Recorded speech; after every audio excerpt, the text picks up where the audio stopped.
Bonjour à tous et bienvenue sur la chaîne.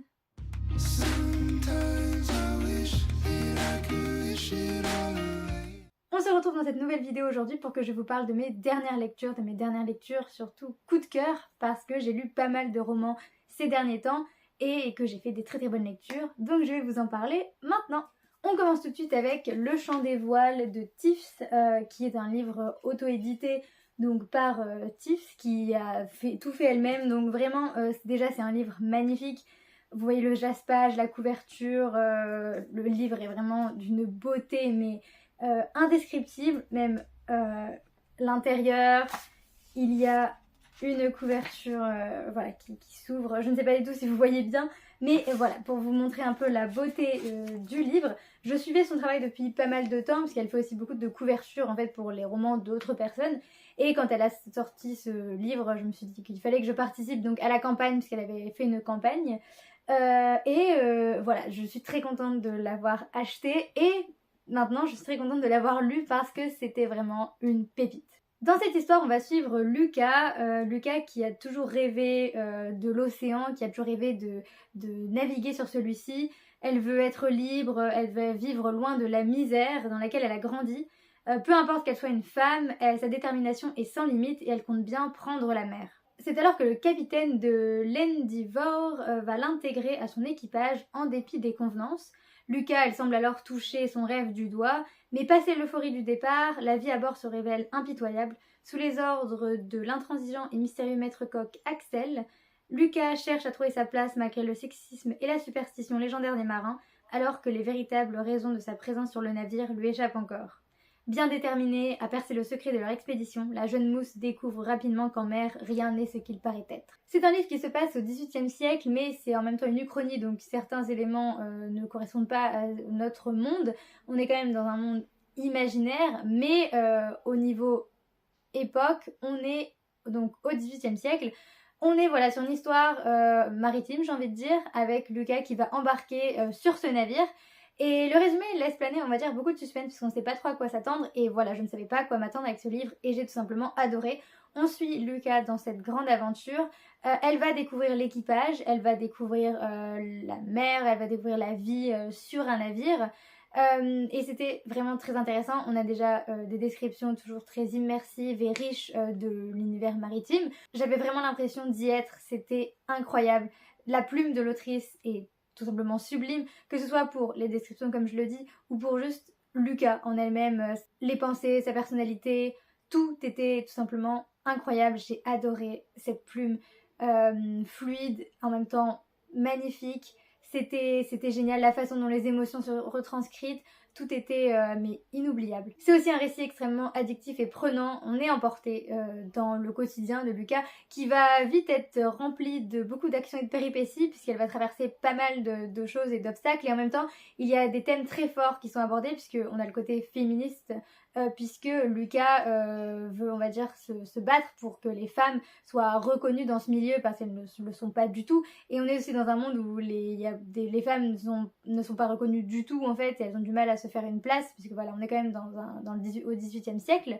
Et c'était hyper inspirant, hyper intéressant d'avoir cette héroïne et de la suivre avec toutes ses valeurs qui sont parfois remises en question. Elle réfléchit beaucoup, elle a beaucoup aussi des remises en question, et j'ai adoré tout ça. Il y a vraiment un côté très riche dans le personnage et dans l'histoire en elle-même. Les personnages sont tous très intéressants. Je parle beaucoup de Lucas, mais on en a beaucoup d'autres qui sont vraiment géniaux. Je ne peux pas tout dire puisqu'évidemment il faut garder le suspense. Mais voilà, Axel principalement, je peux le dire, il y a quand même une petite histoire d'amour qui va s'immiscer entre les deux, mais c'est une histoire d'amour qui ne prend pas toute la place. En tout cas, j'ai trouvé aussi hyper intéressante puisqu'elle est complexe, elle n'est pas comme toutes les autres romances, on va dire. Il y a beaucoup de choses qu'on peut dire dessus, c'est pas une relation toute rose, ce n'est pas non plus une relation totalement saine, et j'ai adoré ce côté-là de l'histoire, c'est que c'est un livre vraiment qui marque pour son côté original et unique. Il y a beaucoup de combats, il y a aussi de l'humour, beaucoup d'émotions, des scènes assez difficiles aussi, mais les trigger warnings sont annoncés au début du livre. J'ai tout simplement tout aimé en fait, et même on a un petit côté pirate qui va arriver par la suite. sans en dire trop évidemment. Mais voilà, l'ambiance maritime est là, l'ambiance de pirate, on a la mer, voilà, c'est exactement ce que je voulais retrouver de toute façon avec ce livre et c'était extrêmement bien retranscrit. J'ai adoré chaque aspect de ce roman. C'est un one-shot et c'était juste parfait dans la conclusion. Tout était vraiment très bien mené, très bien construit. J'ai adoré l'intrigue. Donc voilà, une pépite, une véritable pépite. J'ai lu ensuite La mélancolie des sauterelles de Lilibelle de Cholet chez Didier Jeunesse. Lilibelle de Cholet, je vous en ai déjà parlé.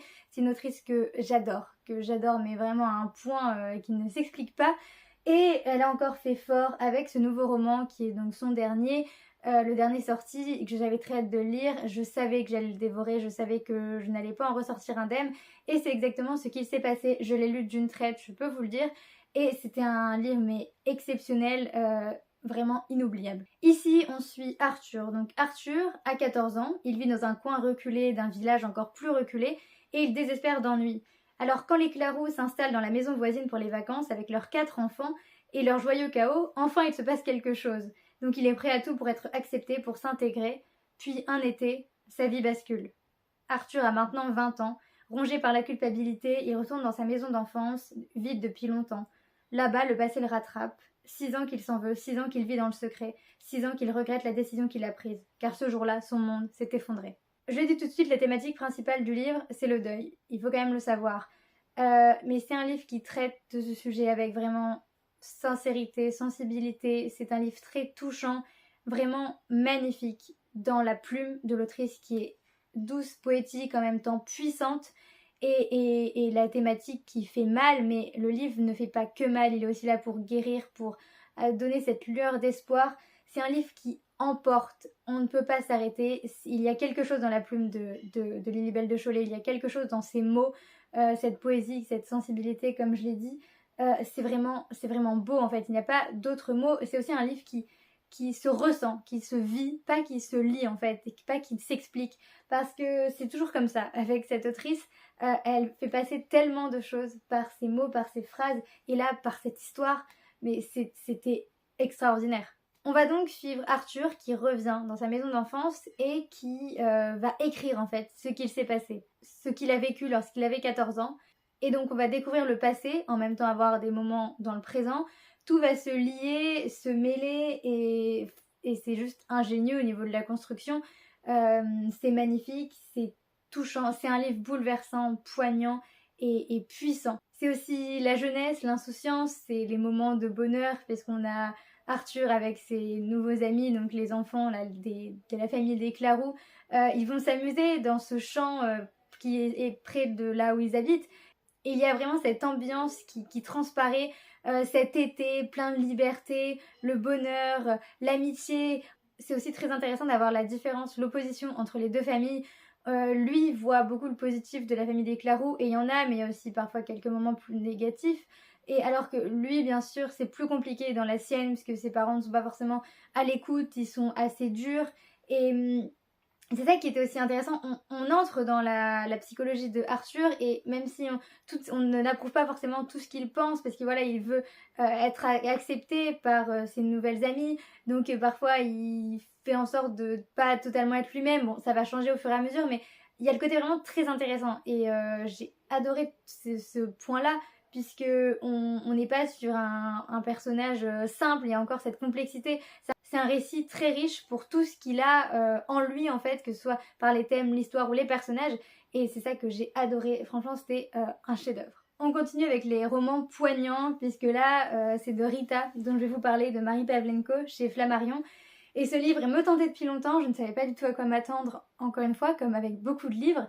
Et il a été mais bouleversant, c'est un livre qui chamboule. Le résumé dit « Qui est Rita? Que lui est-il arrivé ?» Tour à tour, élèves et professeurs racontent leur année de terminale, celle qu'ils ont vécue. Il y a Vigo, l'amoureux fou, Roman, l'ami attentionné, Timour, le copain décalé. Tous brossent un portrait de Rita, une ébauche tendre mais dramatiquement incomplète.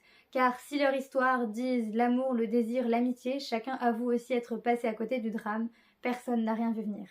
Il y a une question évidemment qu'on se pose tous en lisant ce résumé, c'est oui, qui est Rita? Que lui est-il arrivé? Évidemment. Et donc je n'ai pas pu m'empêcher de dévorer ce livre encore une fois pour connaître la réponse à ces questions. Et c'est le talent de Marie Pavlenko qui a parlé avec ce livre, puisque c'est un roman choc, bouleversant, qui serre le cœur, qui est douloureux mais qui parle aussi de thématiques très fortes. Je ne peux pas les citer pour ne pas spoiler parce que tout réside justement dans cette surprise, on va dire, par rapport au retournement de situation de la fin.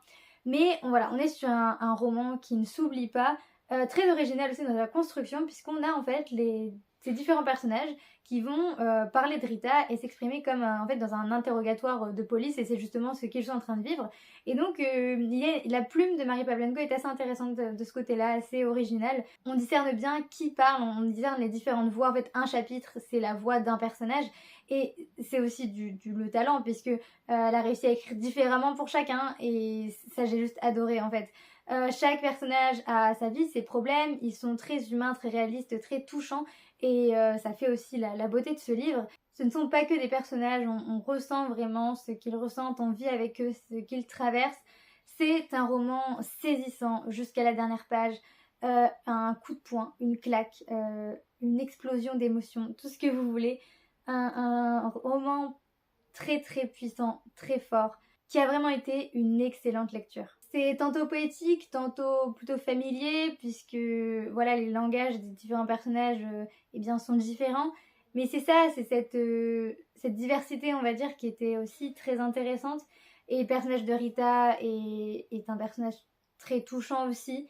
On va découvrir ce qu'elle traverse et on ne peut pas rester insensible face à ce récit. Je vous assure, il faut le lire en fait. C'est d'utilité publique parce que c'est un roman engagé par rapport aux thématiques.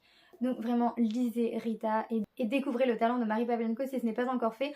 Moi, après avoir lu celui-là, clairement j'ai envie de lire toutes les autres puisque je vois à quel point elle est exceptionnelle dans sa manière d'écrire ou ses idées tout simplement. C'est une grande autrice. On s'éloigne un peu, mais pas trop, du côté bouleversant des livres avec Tout est là de Sarah Emily Simon chez Sarbacane. Lui aussi m'intriguait beaucoup par son résumé. Souvent c'est ça en fait qui retient mon attention. Et avec lui, j'étais tout de suite happée par l'histoire que l'autrice voulait nous raconter. Puisque on sent tout de suite l'ambiance dans le résumé, et notamment le côté comique qui va accompagner tout au long du récit, vous allez voir. Puisque ça commence comme ça.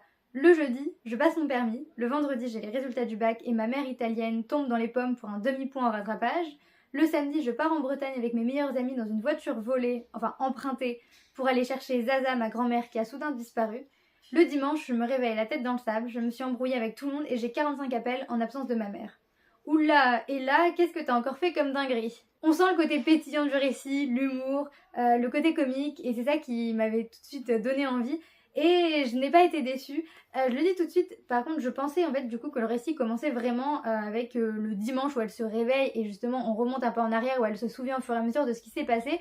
Mais en fait ce n'est pas ça, on est plongé dès le début de la semaine, du coup le jeudi comme elle dit dans le résumé.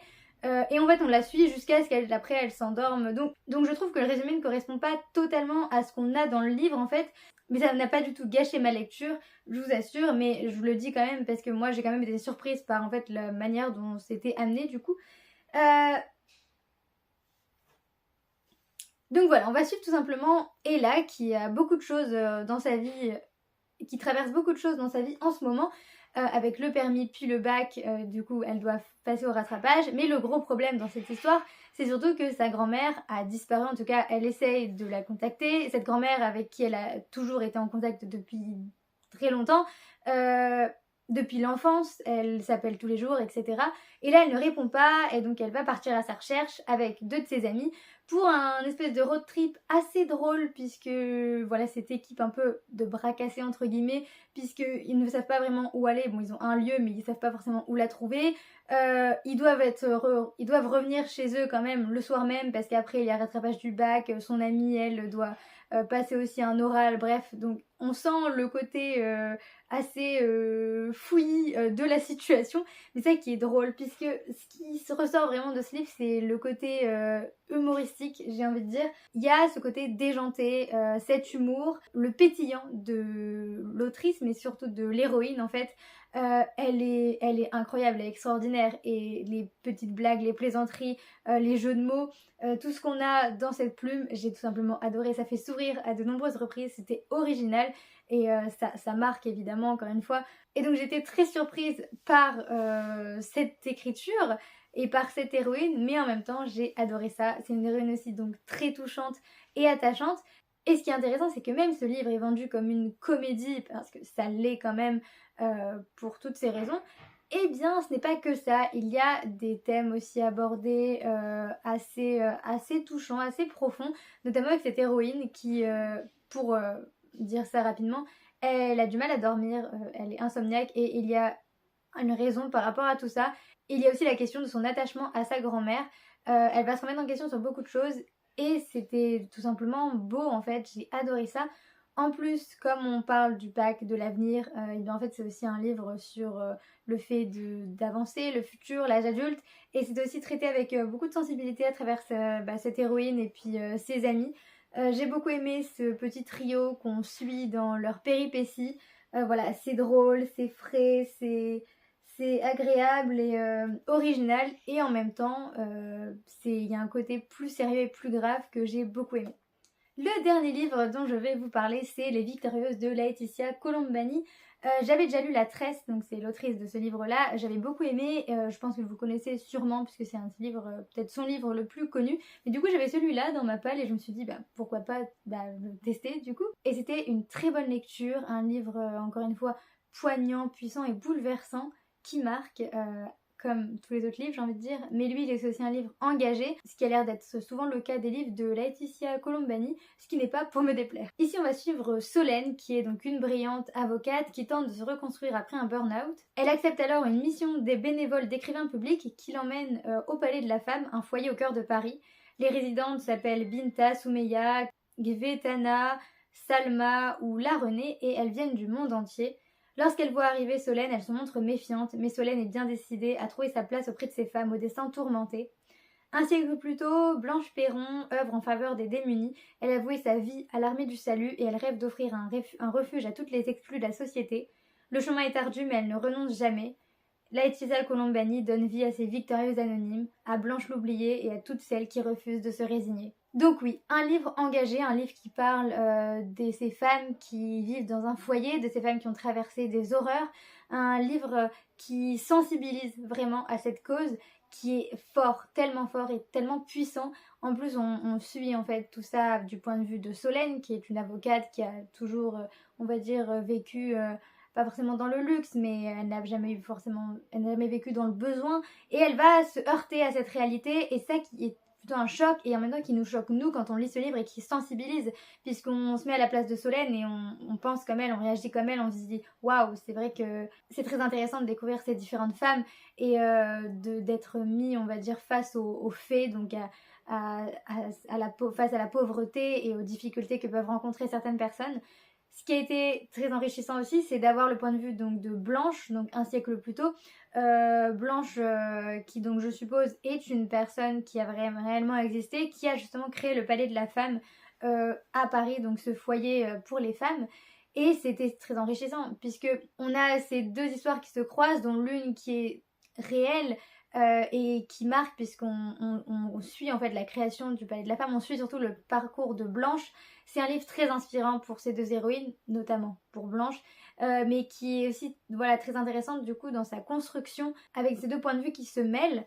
En plus, la plume de Laetitia Colombani est très particulière. On n'a pas de dialogue à proprement parler avec des tirés, les dialogues sont intégrés dans la narration, mais c'est fait d'une telle manière qu'on comprend tout à fait, il n'y a pas de problème pour la compréhension du récit, mais ça donne un côté poétique et vraiment unique. Et en fait, c'est vraiment un livre qui est court et qui se dévore parce qu'on est porté comme ça par la plume, par cette histoire. Il y a vraiment cette impression-là d'être poussé comme ça vers l'avant, les pages défilent et on ne peut s'empêcher en fait d'être bouche bée face à ce récit qui reste inoubliable par rapport à toutes ces thématiques et par rapport à la plume en fait exceptionnelle de l'autrice. C'était vraiment touchant pour tous ces aspects-là. C'est une histoire qui est magnifique, qui est très belle à lire, qui fait du bien en même temps, qui fait mal, puisque ce que vivent ces femmes, eh bien ce n'est pas facile à lire, mais ça, comme je l'ai dit, c'est un roman vraiment engagé. J'ai adoré ce côté-là, ça fait vraiment de ce livre une pépite,